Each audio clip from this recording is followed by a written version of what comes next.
అప్పచెప్తే కోమటిరెడ్డి వెంకటరెడ్డి గారు అక్కడికి వెళ్ళి యాదాద్రి పవర్ ప్లాంట్ విజిట్ చేసి దోపిడీ ఏ విధంగా జరుగుతుందో ఆనాడు కాంగ్రెస్ పార్టీ ఎమ్మెల్యేగా ఉన్న వ్యక్తిని బెదిరించి లేకపోతే అతనికి ఆ ఒప్పందాల పనులు అప్పచెప్పి ఏ రకంగా వీళ్ళు దోపిడీకి పాల్పడ్డారో ఈరోజు విచారణలో బయటకు వస్తుందని చెప్పి ఈరోజు ఊకదంపుడు ఉపన్యాసాలు ఇచ్చి ప్రజల్ని మభ్యపెట్టే ప్రయత్నం చేస్తున్నారు అధ్యక్ష.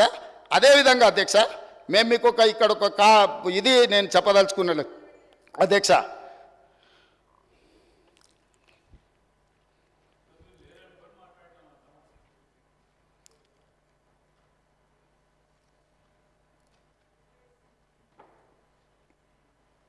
$2,400 మెగావాట్ల పవర్ ప్రాజెక్ట్ టెండర్ పిలిస్తే BHEL Korean company BHEL company ఇంకొక కంపెనీ టెండర్లో పార్టిసిపేట్ చేసింది అధ్యక్ష. జార్ఖండ్లో 18% లెస్. సేమ్ తెలంగాణలో ఏ తారీఖు నాడైతే అంచనా రేట్లకు తెలంగాణ ప్రభుత్వం బిహెచ్ఎల్కు కాంట్రాక్ట్ ఇచ్చిందో సేమ్ సమయంలో నేను తారీఖు కూడా మీకు చెప్తా అధ్యక్ష. 2017 అధ్యక్ష, జూలై 18, 2017 సేమ్ సందర్భంలో జార్ఖండ్ ప్రభుత్వము క్లియర్గా 2,400 మెగావాట్ల విద్యుత్తు ఉత్పత్తి చేసే టెండర్ పిలిస్తే సూపర్ క్రిటికల్ టెండర్ మీద వాళ్ళు టెండర్ పిలిస్తే బిహెచ్ఎల్, దుసాన్ అనే కొరియన్ కంపెనీ, ఎల్ఎన్టీ కంపెనీ 3 టెండర్ల కాంపిటీషన్లో పాల్గొన్నాయి అధ్యక్ష. ఇదే బిహెచ్ఎల్ 18% లెస్ కోట్ చేసి ఆ వర్క్ తీసుకున్నది అధ్యక్ష. ఈరోజు టెండర్ జరిగితే బిహెచ్ఎల్ కాంపిటీట్ చేసి జార్ఖండ్ రాష్ట్రంలో 18% లెస్లా సూపర్ క్రిటికల్ 2,400 మెగావాట్ల పవర్ ప్రాజెక్టు టెండర్ అక్కడ తగ్గించుకుంటే ఇక్కడ రేట్లకు వీళ్ళు ఒప్పందం చేశారు.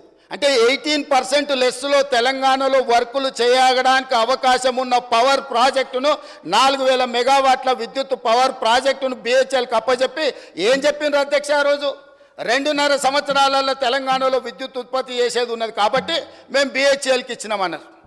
9 ఏళ్ళు అయింది అధ్యక్ష టెండర్ ఇచ్చి. 9 ఏళ్ళు అయినా ఇంతవరకు ఉత్పత్తి మొదలు కాలేదు అధ్యక్ష. ఆనాడు 7 కోట్లకు పర్ మెగావాట్ విద్యుత్ ఉత్పత్తి చేస్తామని ఒప్పందం చేస్తే ఇవాళ 10 కోట్ల రూపాయలకు పెరిగింది అధ్యక్ష అంచనా. కొన్ని వేల కోట్ల రూపాయల కుంభకోణం జరిగింది. కుంభకోణానికి కారణం అక్కడ మాట్లాడేటైనా వాళ్ళ గురువు గారు దోపిడీకి ఏ విధంగా మొత్తం రాష్ట్రాన్ని జొర్రేయచ్చో, ఏ విధంగా దోసుకోవచ్చో వీళ్ళు చేసిన ప్రయత్నాలను అది జార్ఖండ్ ఛత్తీస్గఢ్ నుంచి పవర్ పర్చేజ్ అగ్రిమెంట్లో జరిగిందేంది, భద్రాద్రిలో సబ్ క్రిటికల్ టెక్నాలజీ గుజరాత్కు సంబంధించిన ఇండియా బుల్ అనే కంపెనీ సబ్ క్రిటికల్ టెక్నాలజీతోని 1000 మెగావాట్స్కు పర్చేజ్ అగ్రిమెంట్ ఇచ్చింది అధ్యక్ష బిహెచ్ఎల్కు. ఆ తర్వాత 2011లో కేంద్ర ప్రభుత్వం ఒక యాక్ట్ తీసుకొచ్చింది పార్లమెంటులో అమెండ్ చేసి 2013 సంవత్సరం లోపల దేశంలో ఉన్న అన్ని సబ్ క్రిటికల్ టెక్నాలజీ పవర్ ప్రాజెక్టులను అన్నిటిని కూడా సూపర్ క్రిటికల్కు మార్చుకోవాలి. కొత్తగా నిర్మాణం చేయబోయే ప్రాజెక్టులు కూడా super critical technology. Sub critical technology అంటే నేను సింపుల్గా చెప్పదలుచుకున్నా అధ్యక్ష. సబ్ క్రిటికల్లో నువ్వు బొగ్గు పోసి ఉత్పత్తి చేస్తే బూడిద బొచ్చడు వస్తుంది, విద్యుత్తు తక్కువ వస్తుంది అధ్యక్ష, కాలుష్యం ఎక్కువ వస్తుంది అధ్యక్ష. సో కాలుష్యాన్ని నియంత్రించడానికి, విద్యుత్ ఉత్పత్తి సామర్థ్యాన్ని పెంచడానికి, బూడిదను తగ్గించడానికి ఆ కాలం జల్లిన సబ్ క్రిటికల్ టెక్నాలజీని ఆపేసి సూపర్ క్రిటికల్లో బూడిద తక్కువ, విద్యుత్తు ఎక్కువ, కాలుష్యం నియంత్రించవచ్చని సూపర్ క్రిటికల్కి వెళ్ళమని మన్మోహన్ సింగ్ గారు కేంద్ర ప్రభుత్వం చట్టం తీసుకొచ్చింది. చట్టం తీసుకొచ్చి కట్ ఆఫ్ డేట్ కూడా ఇచ్చింది. 2011లో చట్టాన్ని చేసినప్పుడు 2013 ఆఖరి వరకు ఇవన్నీ కూడా మార్చాలి కొత్తయని. ఈ పీరియడ్లో ఇండియా బుల్స్ అనే గుజరాత్ కంపెనీ బిహెచ్ఎల్కి పర్చేజ్ ఆర్డర్ ఇచ్చి కొనుగోలు చేసినాక యాక్ట్ మారింది. యాక్ట్ మారినాక వాళ్ళు అక్కడ ప్రారంభించలేకపోయారు, అది అక్కడ ఉండిపోయింది. వాళ్ళు వెనక్కి బిహెచ్ఎల్ను మేము కట్టిన పైసలు మాకు వాపస్ ఇవ్వండి అని అడిగారు. అప్పుడు బిహెచ్ఎల్ ఏమన్నది, మీరు పర్చేజ్ ఆర్డర్ ఇచ్చిండ్రు, మేము ఆల్రెడీ మిషన్లు తయారు చేసి ఆడ పెట్టినాం, ఇప్పుడు మీ డబ్బులు మీకు వెనక్కి ఇవ్వడానికి లేదు, మిగతా బ్యాలెన్స్ కూడా మాకు కట్టాల్సిందని వాళ్ళు అన్నారు. అప్పుడు బిహెచ్ఎల్ని ఏం చేయాలంటే ఎవడైనా తలమాసినోడు, ఎవడైనా రాష్ట్రాన్ని దిగమింగటోడు దొరికితే వా బక్రాగాన్ని తీసుకొచ్చి మాకు అప్పచెప్పు, ఆ బక్రాగాన్ని నెత్తి మీద ఇవన్నీ పెడతాం, నువ్వు నీ పైసలు తీసుకొని పోని. అప్పుడు ఆ బక్రా ఎవరైనా అంటే అక్కడ మాట్లాడటాయన అయిండు.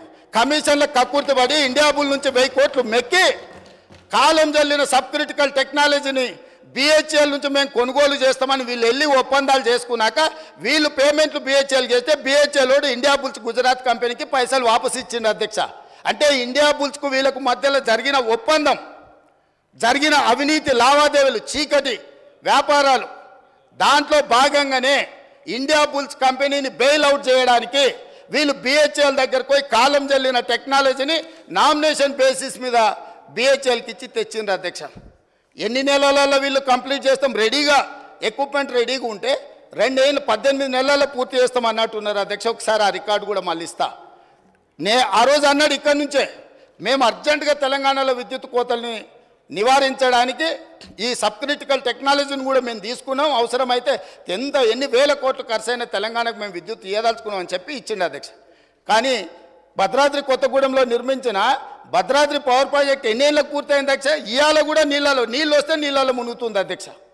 కట్టాల్సింది ఎక్కడ కట్టాలనో అక్కడ కట్టలే, తీసుకోవాల్సిన అనుమతులు తీసుకోలే, పర్యావరణ అనుమతులు తీసుకోకపోవడం వల్ల ఎన్జీటీ 16 మంది అధికారులను ప్రాసిక్యూట్ చేయమని ఆర్డర్ ఇచ్చింది అధ్యక్ష. వీరు పుణ్యమా అని పనిచేసిన అధికారులు జైలుకు పోయే పరిస్థితి వస్తే ఇవాళ రిటైర్ అయినరు, వాళ్ళు బిచ్చమెత్తుకొని తిరిగే పరిస్థితి వచ్చింది అధ్యక్ష వీళ్ళు చేసిన తప్పుడు పనికి. సో ఇవాళ భద్రాద్రి కూడా దాదాపుగా 6.5 కోట్లకు పర్ మెగావాట్ ఉత్పత్తి చేయాల్సింది 10 కోట్ల రూపాయలకు అంచనా పెరిగింది. 1000 మెగావాట్ల విద్యుత్ ప్రాజెక్ట్ 6,000 కోట్ల రూపాయలతో పూర్తి చేయాల్సింది ఇవాళ దాని అంచనా 10,000 కోట్ల రూపాయలకు పెరిగింది. 2 ఏళ్లలో పూర్తి చేయాల్సిన పని 8 ఏళ్ళు పట్టింది అధ్యక్ష. ఇది వీళ్ళ ఘనకార్యం. యాదాద్రి సేమ్ బిహెచ్ఎల్కి ఇచ్చి బిహెచ్ఎల్ నుంచి వెనకంగా సివిల్ వర్కులు మొత్తం వాళ్ళ బినామీలకు టెండర్లు ఇప్పించుకొని